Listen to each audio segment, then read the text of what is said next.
প্রিয় দর্শক, আপনারা দেখছেন এই যে সুমাইয়ার বাবা সুমাইয়াকে কোলে করে এই যে সাকু কিন্তু পার হচ্ছে।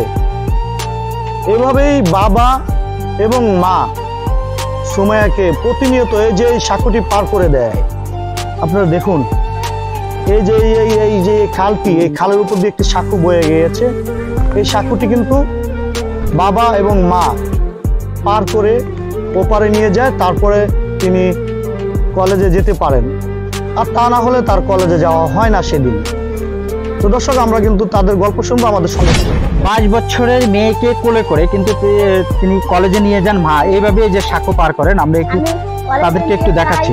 এভাবে সাঁকো পার হইয়া ব্যাগ কাঁধে থাকে আর মেয়ে এই কোলে থাকে। এইভাবে আমি সাঁকো পার হই।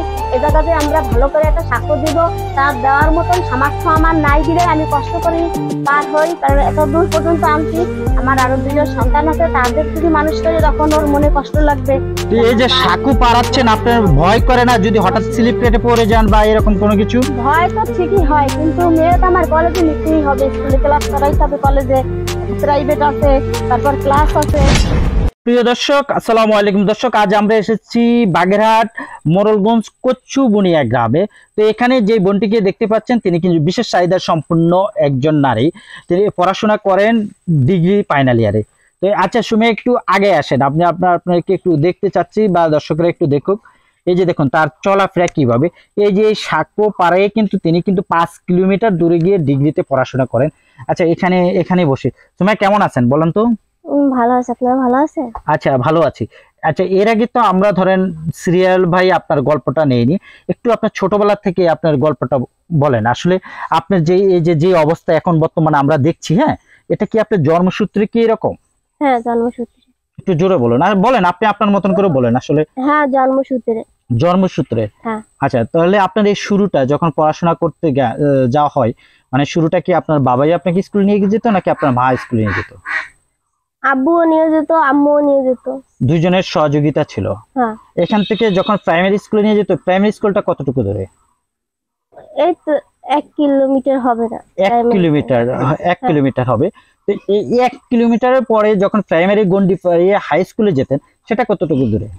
সেটা 4 কিলোমিটার। 4 কিলোমিটার দূরে। তো এর ভিতরে কি প্রতিদিন আপনার আম্মু আপনার সাথে যেত নাকি আপনি হুইলচেয়ারে নিজের মতন করে যেতে পারেন? নিয়ে যাইতো। আম্মু নিয়ে যেত। আম্মুর কি আর কোনো কাজ কাম ছিল না? হ্যাঁ, ছিল। তারপরে আপনার পিছনে এই সময়টা দিত। আপনারা ভাই বোন কয়জন? 3 বোন। 3 বোন। বাকি বোনেরা কি করে? একজন ইন্টারমিডিয়েট পড়ে আর একজন 3তে পড়ে, ছোট বোন। একজন 3তে পড়ে, যে একদম ছোট। আচ্ছা, তো আপনার বাবা কি করে? আমার বাবা কৃষিকাজ করে। কৃষিকাজ করে। এই যে এই বাড়িটা তো আপনাদের, যে বাড়িটাতে আমরা আসছি, যখন আপনি হাই স্কুলে পড়াশোনা করেন তখন আপনার বান্ধবীদের বা স্কুলে যারা বন্ধু ছিল তাদের কাছ থেকে কি রকম সহযোগিতা পেতেন? তারাও কোলে করে নিয়ে যাইতো বাথরুমে, কারণ আম্মু তো থাকতো না। আম্মু আমারে মানে স্কুলে দিয়ে এসে বাড়ি চলে আসতো, ওরা আমারে নিয়ে যাইতো বাহিরে। সবার কাছে কৃতজ্ঞতা নাকি? হ্যাঁ, যারা আপনার খুব ক্লোজ বান্ধবী এরকম কেউ আছে এখন ডিগ্রি পর্যন্ত আছে এরকম? হ্যাঁ, আছে। হ্যাঁ, আছে। কই এরকম আছে? আছে। আচ্ছা, তো সে কি সবসময় আপনার সাথে থাকে? হ্যাঁ, সবসময় সাথে থাকতো। সবসময় সাথে থাকে। তার সে খুব সহযোগিতা করে। টিচাররা আপনাকে কিভাবে দেখতো? টিচাররা সবাই আমাকে ভালোবাসতো, সবাই আমাকে সহযোগিতা করতো। স্কুলের বেতন বা সবকিছুতে কোনো দিত, ছাড় দিত? হ্যাঁ, দিত স্যার। বলেন, আপনি আপনার মতন করে বলেন, আপনি তো বলতে পারবেন সবকিছু। হ্যাঁ, ছাড় দিত তো স্যাররা। তারা সহযোগিতা করতো। আর এলাকাবাসী কোনো সহযোগিতা করতো আপনাকে? না। মানে আর্থিক সহযোগিতা বা হয়তো অনেকে আর্থিক সহযোগিতা কেউ করেনি না? এমনি ধরেন দেখা গেছে মানসিক সাপোর্ট বলতে ধরেন দেখা গেছে আপনি কোথায় একটু সমস্যাতে পড়ছেন, এলাকাবাসী বা যে কেউ একটু এগিয়ে গেছে, এরকম কখনো গিয়েছে? না, এই সব আব্বু আম্মু কাকারা এরাই। আপনার পরিবারের লোকজনে আপনার একটু বুঝতে? হ্যাঁ, কখনো কি মা আপনার সাথে যেত? হ্যাঁ। মানে কলেজের শুরুটা তো আম্মুই আমারে কোলে করে নিয়ে যায়। প্রথম দিনের অভিজ্ঞতাটা একটু যদি বলেন, যে নিয়ে গেছে বা টিচাররা বা অন্যান্য যারা ফ্রেন্ড আছিল তারা কিভাবে দেখছিল প্রথম দিন? তো সবাই আমাকে দেখে অবাক হয়ে গেছে যে আমি এরকম, কেন, কিসের জন্য, কিভাবে আমি লেখাপড়া করছি, কিভাবে নিয়ে আসছি আমার এ পর্যন্ত। সবাই জিজ্ঞাসা করলো, স্যারেরা, বান্ধবীরা। তখন কলেজের টিচারদের সাথে প্রথম পরিচয়তে তাদের মানে আপনার প্রতি কি তাদের ইয়েটা কেমন ছিল, যে তুমি পারবে বা আত্মবিশ্বাস বা এরকম কোনো হ্যাঁ, কনফিডেন্স? তারা সবসময় সাহস জাগাইতো যে সুমাইয়া তুমি পারবে। সুমাইয়া কি মনে করে না সুমাইয়া পারবে এখনো? হ্যাঁ, এখনো পারবো। এখনো যদি মনে না করতাম তাহলে তো এত দূরে আসতে পারতাম না। দূর আসবে। সুমাইয়ার স্বপ্ন কি, একটু যদি স্বপ্নটা বলে।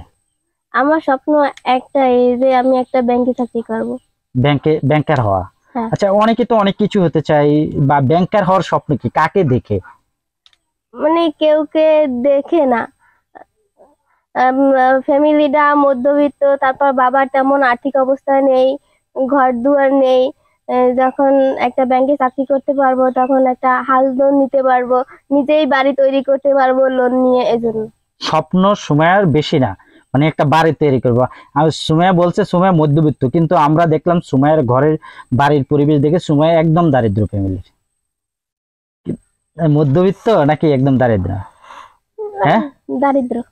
আচ্ছা, তো সুমাইয়া কি সমাজে যারা বিত্তশালী আছে তাদের কাছে কোনো সহযোগিতা চাচ্ছে, বা কেউ এগিয়ে আসতে হ্যাঁ, আসুক এরকম কিছু যাচ্ছে, হ্যাঁ, বা মাননীয় প্রধানমন্ত্রীর কাছে কোনো কিছু চাওয়ার আছে?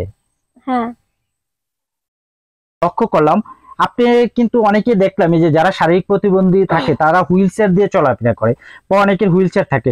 আমরা তো দেখছি আপনার কোনো হুইল চেয়ার নেই, আপনি এই যে কিসের উপরে বসে আছেন বলুন তো? আমি ফ্রির উপর সিঁড়ির উপরে বসে আছেন, এইভাবে চলাফেরা করেন? হ্যাঁ, এভাবেই চলাফেরা করি। হুইল চেয়ারও নেই?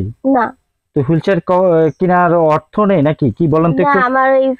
আমার আব্বুদের দারিদ্রতার জন্য এই হুইল চেয়ার কেনা হয় না।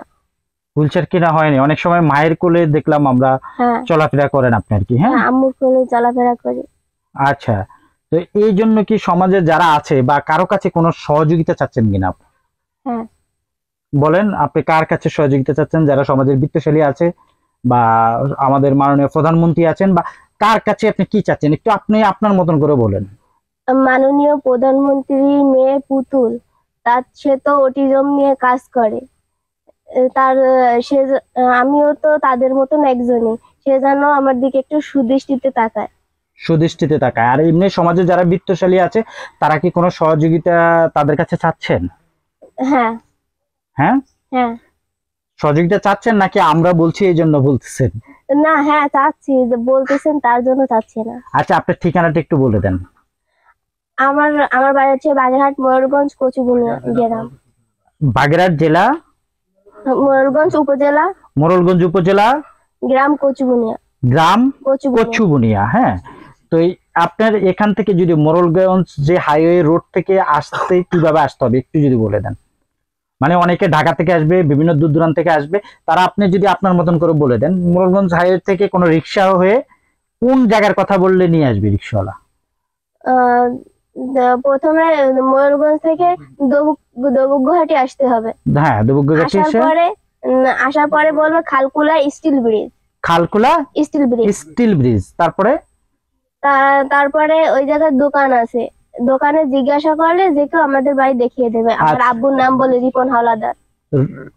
রিপন হাওলাদার। হ্যাঁ, প্রিয় দর্শক, আপনারা কি এসে যদি কোনো সহযোগিতা করতে চায় তাহলে যে ঠিকানাটি বলা আছে আমরা প্রয়োজনে এই ঠিকানাটি লিখে দিব ভিডিওতে, আপনারা এই ঠিকানা অনুযায়ী এসে সুমাইয়াকে সাহায্য সহযোগিতা করতে পারবেন। তাদের যে ঘরের পরিবেশটা আছে সেটাও কিন্তু আপনাদেরকে ইতিমধ্যে আমরা দেখিয়েছি। তো দর্শক, আপনারা আমাদের সাথে থাকুন। আমরা সুমাইয়াকে নিয়ে, যে একটা মেয়ে ধরেন ডিগ্রি ফাইনাল ইয়ার পড়াশোনা করে, কিন্তু তার কিন্তু একটি হুইল চেয়ারও নাই, তাহলে তাদের অবস্থাটা বোঝেন কি অবস্থা, মানে কতটা দারিদ্রতা থাকেও কিন্তু তার বাবা একজন সাধারণ কৃষক, সেখান থেকে তিনি কাজ করে তাদের 3টি বোনকে লেখাপড়া করাচ্ছেন। তার ইমিডিয়েটলি ছোট বোনটি কিন্তু ইন্টারমিডিয়েটে পড়াশোনা করে এবং তার ছোট বোনটিও কিন্তু ক্লাস 3-তে পড়ে। এই সাঁকো দিয়ে কিন্তু তাকে পার করানো হয়। আমরা সেই দৃশ্যগুলো আপনাদেরকে দেখবো। তো দর্শক, আমাদের সাথেই থাকুন।